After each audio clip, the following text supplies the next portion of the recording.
Cabinet मंत्री किरेन रिजिजू ने आज नागपुर में पत्रकारों से बातचीत की, जिसमें उन्होंने बताया है कि कांग्रेस द्वारा बौद्ध समाज के लोगों को गलत दिशा में भटकाया जा रहा है और संविधान बदलने की गलत खबरें को सबको बताया जा रहा है।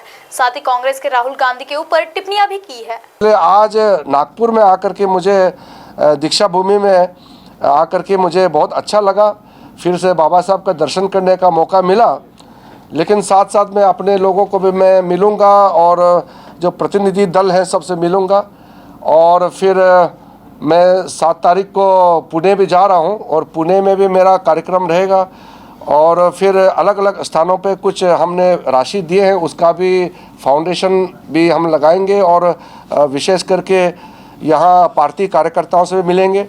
और जब चुनाव घोषणा होगा महाराष्ट्र का, तो हम प्रचार के लिए भी आएंगे। और हम चाहते हैं कि हम इतना काम कर रहे हैं तो हम आगे भी कंटिन्यू करेंगे। और मोदी जी ने जैसे कहा है कि तीसरे कार्यकाल में वो इतना काम करेंगे कि जो 10 सालों में काम हुए हैं उसका 3 गुना स्पीड से आगे काम करेंगे।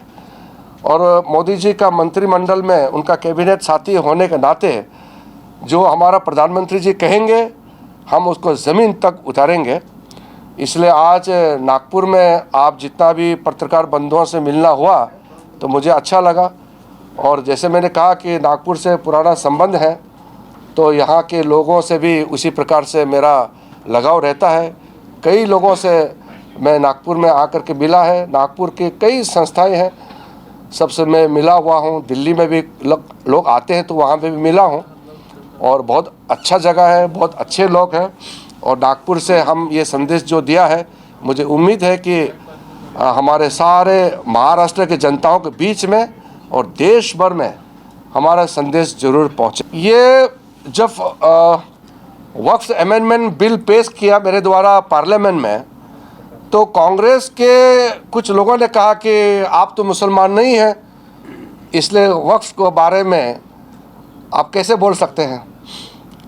तो मैंने कहा मैं मुसलमान नहीं हूँ, इसलिए मैं ज़्यादा बोलूँगा, क्योंकि आप लोगों ने मुसलमानों के नाम से जो देश को जिस तरीके से बर्बाद किया है, और मुसलमानों को सबसे ज़्यादा नुकसान कांग्रेस वालों ने पहुंचाया है। मुसलमानों को एक वोट बैंक का नज़र से देखते थे कांग्रेस वाले, तभी तो देश का भी नुकसान हुआ है और मुसलमानों का भी नुकसान हुआ है। अगर 60 साल में मुसलमानों का इतना दयनीय जो स्थिति है तो किसने किया है? 60 साल इस देश का शासन किसने किया है? कांग्रेस वालों ने किया है। इसलिए वक्फ अमेंडमेंट बिल जो लाया है ये देश के लिए है। देश में जो भी ज़मीन है वो देश का ज़मीन होता है। हम लोग तो टेम्पररी है, ज़मीन किसी का हो सकता है, हम उसको प्रॉपर्टी बनाते हैं, काम करते हैं, मगर देश ज़मीन का है। और इस देश का सरकार इस देश का ज़मीन को अगर मिसयूज़ होगा तो उसका ठीक करना हमारी जिम्मेदारी है। इसलिए मैं मुसलमान नहीं हूँ, लेकिन माइनॉरिटी अफेयर्स मंत्री होने के नाते लाखों करोड़ों गरीब मुसलमानों को जो न्याय नहीं मिला, जो वक्फ प्रॉपर्टी को मिसयूज़ करके चंद लोगों ने अपने लिए करोड़पति अरबपति बना करके बाकी मुसलमानों को गरीब बना दिया, वो गरीब महिलाओं के लिए, बच्चों के लिए और मुसलमानों में जो पिछड़े हैं और छोटे छोटे वर्ग हैं, उन लोगों को इंसाफ दिलाने के लिए मैं और भी ज़ोर से बोलूँगा। अभी विंटर सेशन आने वाले हैं चुनाव के बाद, उसमें जो जेपीसी से रिकमेंडेशन करके आएंगे तो वक्फ अमेंडमेंट बिल जो फिर दोबारा आएंगे उसमें और भी मैं ज़्यादा प्रखर रूप से, ज़्यादा ताकतवर रूप से मैं बोलने वाला हूँ। और इस देश का ज़मीन को चंद लोगों ने कब्जा करके रखा है, वो बिल्कुल होने नहीं देंगे। ये हमारा सरकार का पूरा सोच है, प्रतिबद्धता है कि हम न्याय दिला के रहेंगे। मैं इतना देर से आपको पाठ पढ़ाया, फिर आप भी कांग्रेस का सवाल को लेकर के फिर मुझे पूछ रहे हैं। जो आप राहुल गांधी के बारे में कह रहे हैं कि राहुल गांधी जैसा इंसान इस देश में लीडर ऑफ अपोजिशन बनना, यह हमारा देश के ऊपर में एक श्राप है। जो आदमी ना संविधान को पढ़ा है, न संविधान का स्पिरिट को समझते हैं, जिसके पूरे परिवार ने बाबा साहब अम्बेडकर को अपमान किया, उसके मुंह से संविधान का शब्द निकलना भी अपमान है। मैं ये मानता हूँ कि ऐसा इंसान को संविधान के किताब के ऊपर हाथ लगाना भी उचित नहीं है। ये तो हमारा बदकिस्मती से ऐसा आदमी लीडर ऑफ अपोजिशन बना है और मुझे डील करना पड़ता है। महाराष्ट्र में आते हैं, मैं तो अपने वर्क को मैं कहने वाला हूँ, लेकिन आपने पूछा, मैं आपके माध्यम से भी एडवांस में बोल देता हूँ। मेरे अपने SC ST कम्युनिटी के लोग, हमारे बौद्ध समुदाय के लोग राहुल गांधी को रिसीव करने जाते हैं, उसके जय कर लगाते हैं, तो आपको धिक्कार है, शर्म आना चाहिए। बिल्कुल ऐसा नहीं होना चाहिए। मैं फिर से कहता हूँ, मैं उस जमाने में अशोक सम्राट के बाद, राजा कनिष्क के बाद देश को संचालन करने वाला कौन है? उस जमाने में राजा महाराजा देश को चलाते हैं। आज के दिन में प्रजा अपने चुने हुए प्रतिनिधि के माध्यम से देश चलाते हैं। मैं पहला कैबिनेट मिनिस्टर हूं इस देश में बुद्धिस्ट, तो इतना साल इंतजार करना पड़ा, मोदी जी को प्रधानमंत्री बनना पड़ा, तब जाकर के आज एक बौद्ध समुदाय से एक कैबिनेट मिनिस्टर बना। और बाबा साहब जब इस्तीफा दिया तब तक वो दीक्षा नहीं लिया था। बाबा साहब जब लॉ मिनिस्टर इस्तीफा दिया, उसके बाद भी कांग्रेस का अपमान बंद नहीं हुआ। उसका प्रार्थना, उसका क्या आगे देखिए, आप खुद देखिए उसका कितना सभाएं हैं। तब जाकर के उन्होंने दीक्षा लिया, बौद्ध का धर्म को अपनाया। उसके बाद इतने साल हो गए तो कांग्रेस को कोई बौद्ध नज़र नहीं आया जो कैबिनेट मंत्री बनने लायक का। इसलिए आज इस समुदाय से एक इस देश का कैबिनेट मंत्री है।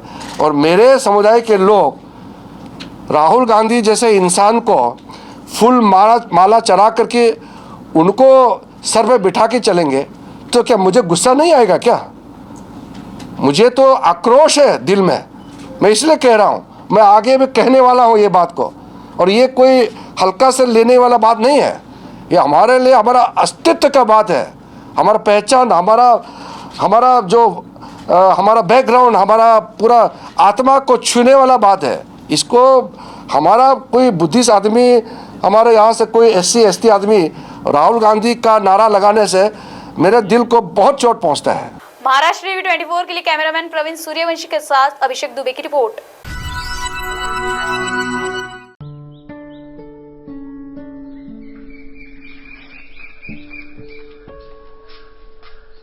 ताई, हे घ्या तुमचा सिलेंडर।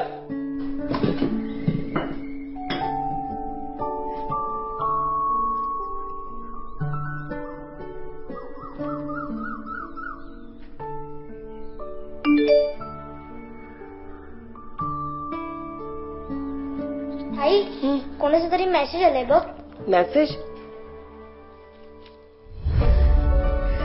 हा मुख्यमंत्री अन्नपूर्णा योजनेची रक्कम ट्रान्सफर झाल्याचा मेसेज आहे।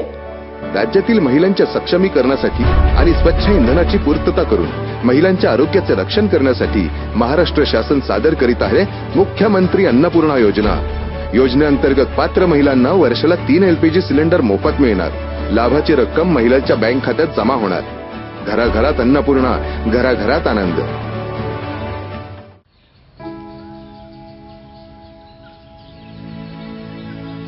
तू ग हे कुठून आणलं?